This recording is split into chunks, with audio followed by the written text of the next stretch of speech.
This podcast is a proud member of Culture Box. Whether you enjoy geeky reviews, comedy, or original fiction, you can open up the Culture Box and find something excellent for your soul. Point your web browser to culturebox.media. Hey guys, this is Drew. Just a quick note before we get started on this episode of the Cellcast. This is actually an older episode. This episode, along with all of the other ones that are labeled LooneyVirus back in our feed, which you've probably listened to all the others already, were recorded on April 7th, 2020, under the concept that maybe Jacob and I would not be able to record an episode in case quarantine got real bad, or one of us had contracted COVID, or who knows. Thankfully, neither Jacob nor I, nor any other issues arose, and so these audio programs did not get used in their original thought process. Instead, they have been used primarily when I have been out of town. I don't think we ever used these when Jacob was out. So once again, this is another one of those episodes where I'm out of town. I want either in all honesty, the Tuesday after this is when I would not be able to record an episode. The next episode you'll hear is actually our first full episode of Halloween month, which is our review of Frankenweenie, along with the Star Trek Lower Decks episodes Strange Energies and Kayshawn His Eyes Open. But for now, enjoy this final recording of LooneyVirus Shorts with our review of what might be actually the only horror Looney Tune, though that can't be entirely true, all things considered. But an interesting little horror Looney Tune episode that, honestly, Jacob and I had not seen, I think, before, or if we had, it had been super, super long time, and it only was a vague memory. But enjoy this review of the Looney Tunes short Chow Hound. You should be able to go and find this on HBO Max, assuming they still have it up. I don't know if they have or not. But yeah, enjoy it there, and join us next week for your next normal episode of the podcast, and we will see you then. The Cellcast is recorded in front of a live streaming audience.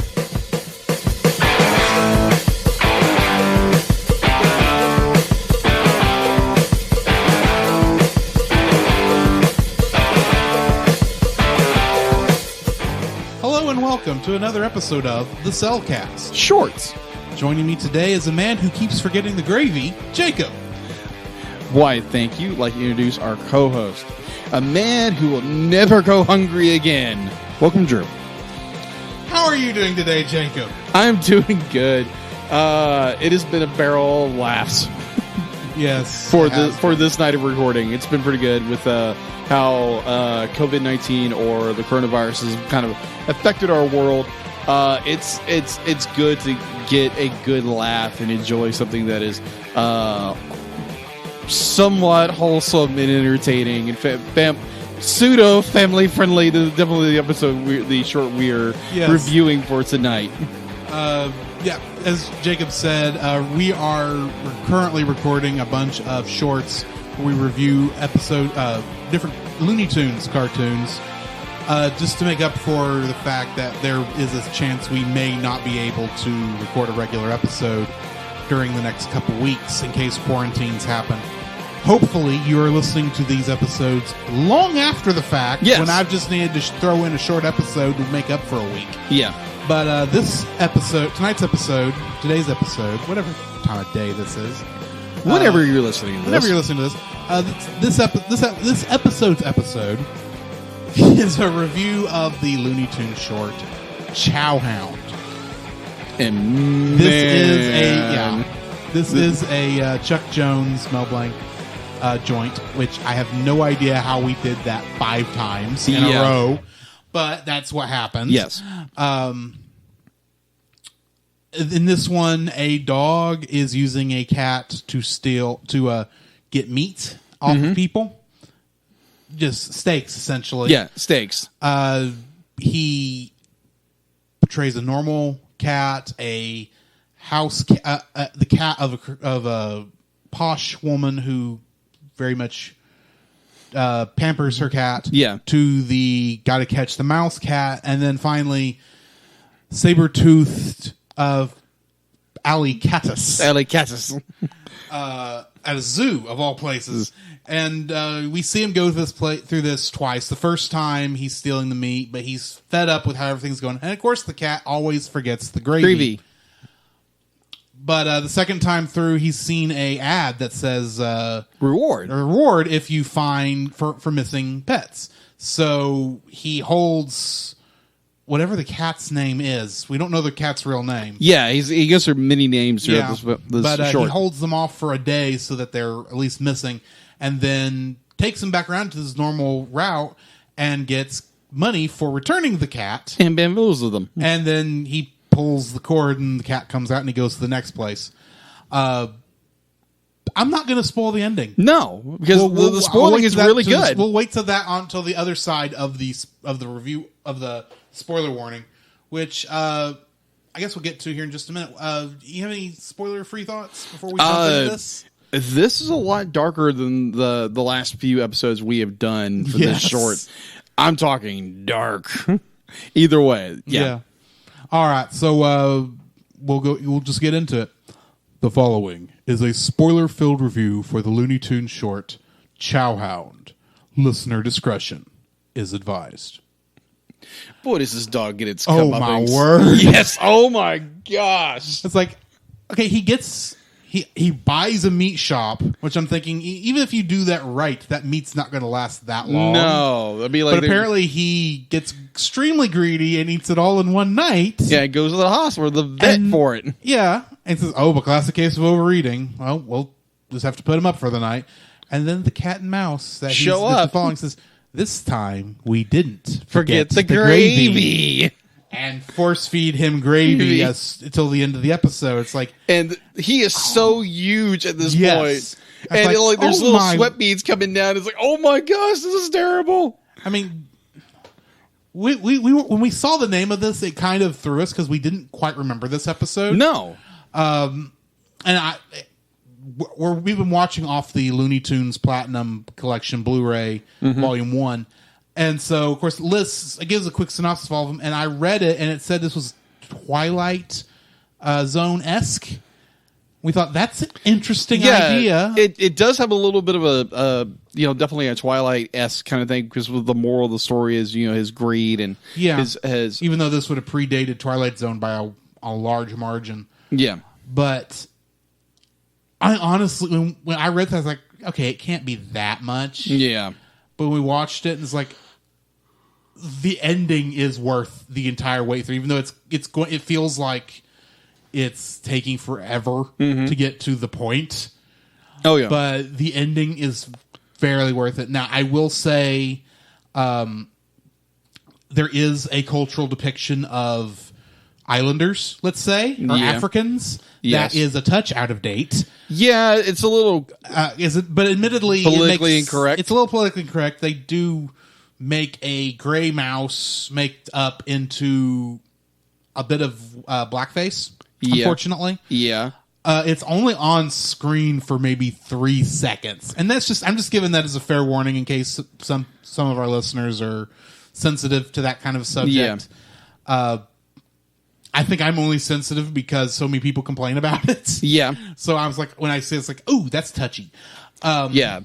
It's a good point to bring up. Right. It's good enough to bring up. In a way, it's kind of mocking blackface to some degree, but it's still blackface. Yeah, it's still blackface. Agreed. I can't get past that point. No. The rest of the episode, though, I think it's slow. It is slow leading up to the final reveal. Yeah, it's not even really that many good jokes. No, there's not. I don't think they're really going for jokes. Really, it's more what the dog, how he abuses the cat and the mouse to get what he wants, and they kind of get their revenge at the very end, which is very bittersweet and very freaking dark. It's like a oh, come on. It has very much of an Edgar Allan Poe-esque feel to it, where it'd be like you're you're going through this story and like someone's, doing something dastardly or doing something for greed or something like that, and they wind up like in, I can't remember what it was, but the story where the guy gets buried in a wall. Oh, Cask of Amontillado. There we go. I'm probably saying that wrong. Possibly. It has that Poe feeling to it, where, or like it said, like a Twilight Zone, where it's got this very weird and very not pseudo serious story, and our quote unquote our villain of the story gets his upcomings. Yeah, and a very dark, very Poe-esque ending. And I enjoy that. I was like, oh my, it's such a nice twist to it. And they just fade to black as they're pouring the gravy down his throat. It's like, oh my word, this was allowed in a movie theater? Yeah, apparently. All right. So yeah, that's it's so good in those ways that the using of metaphors and using of irony of greed or gluttony. It is very much a lesson in not being gluttonous. Yes, it's not greedy, because your first thought is greed because he's being greedy throughout most of this, but really it's more gluttony because it's all about consuming. Yes, in reality, not just having all the money. Yeah, but yeah. So I think that's going to bring us to the end. What are you going to rate this? Oh, it's a 10.